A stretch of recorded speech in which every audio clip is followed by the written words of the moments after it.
semuanya, hari ini kita akan membahas tentang perilaku DPR di masa reformasi. Menurut Wikipedia, DPR adalah salah satu lembaga tinggi negara dalam sistem ketatanegaraan Indonesia yang merupakan lembaga perwakilan rakyat. DPR sendiri terdiri atas anggota partai politik yang telah dipilih melalui pemilu. DPR ini udah ada dari masa awal kemerdekaan hingga masa reformasi saat ini.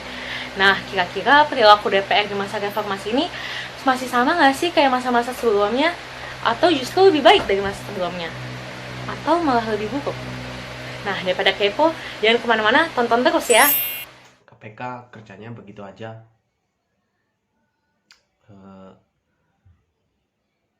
Untuk memperbaikinya,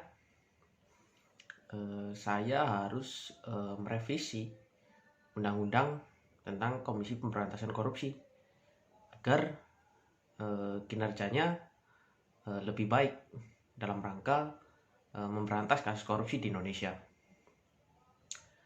Hal ini menyangkut sudah banyaknya kasus-kasus korupsi baik besar maupun kecil yang kemudian hangus atau terabaikan.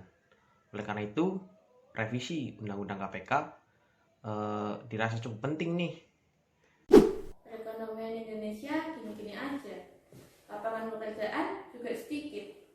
Untuk mewujudkan Indonesia maju, butuh investor yang banyak nih. Ini nih, Omnibus Law cocok banget. Kira-kira rakyat setuju apa enggak ya? Setuju nggak setuju, kita revisi aja lah.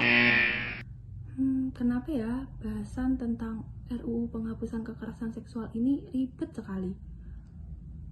Kami diminta untuk menyelesaikan bahasan tentang RUU ini dengan waktu yang singkat. Mana sempat? Mendingan juga fokus ke bahasan tentang kebencanaan, kan sekarang sedang dilanda pandemi. Lagi pula, RUU PKS ini bisa kok dimasukkan ke Prolegnas 2021 dan bisa kapan saja untuk dibahas. Sekarang ini Indonesia sedang tidak darurat kekerasan seksual. Lantas mengapa harus membahas RUU yang tidak terlalu penting? Tapi kalau publik marah gimana ya? Sudahlah, tidak usah dipikirkan, tidak terlalu penting itu. Apabila hal seperti ini terulang kembali, lebih baik Bapak keluar dari ruangan ini. Karena sama saja tidak ada gunanya Bapak berada di ruangan ini. Seharusnya Bapak tidak bermain-main sebagai anggota DPR. Saya di sini berbicara atas nama negara, dan ini milik negara, bukan milik negara.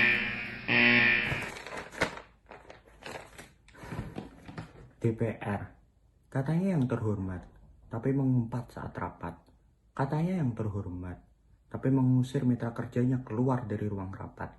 Katanya yang terhormat, tapi saat berdebat, telunjuknya mengarah tepat ke profesor yang lebih senior. Apakah itu sikap seseorang yang katanya terhormat? Apakah rakyat sudi diwakilkan oleh orang-orang yang tidak punya etika? Apakah rakyat sudi diwakilkan oleh orang-orang yang ilmunya tinggi, tapi adabnya rendah?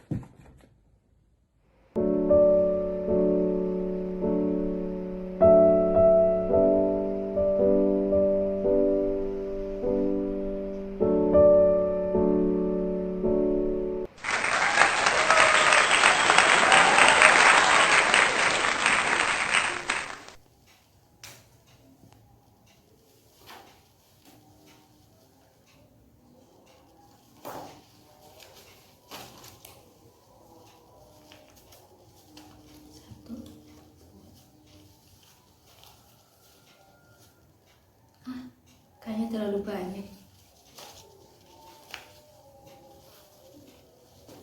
Boleh lah.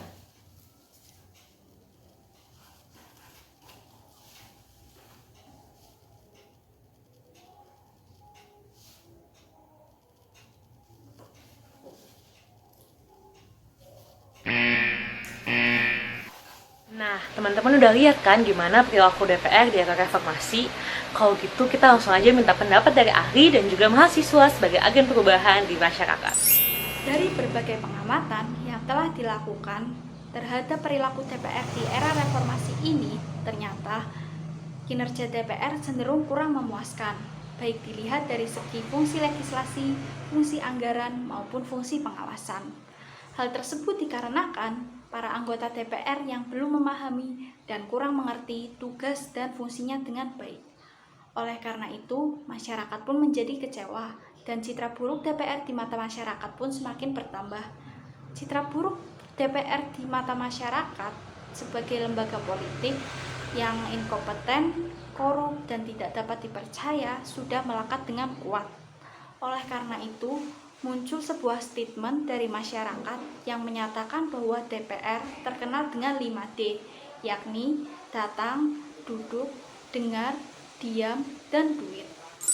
Menurut saya, melihat perilaku para anggota dewan di era reformasi ini, saya sendiri sangat menyayangkan ya, karena sebagian besar dari mereka itu kurang tahu apa fungsi mereka sebagai anggota dewan. Mereka lebih cenderung bermain-main dan tidak menjalankan fungsinya dengan baik, seperti tidur saat rapat dan sebagainya. Nah, menurut saya itu seharusnya para DPR itu sebelum menyalonkan diri itu mengerti tugas dan fungsi-fungsi pokok mereka itu apa saja, supaya saat mereka sudah menjadi anggota dewan, mereka lebih mempertanggungjawabkan posisinya itu. Dan di era sekarang ini harusnya masyarakat lebih pintar dalam memilih anggota-anggota dewan mana saja yang sebenarnya itu memiliki potensi dan sanggup untuk menjalankan tugasnya, seperti itu.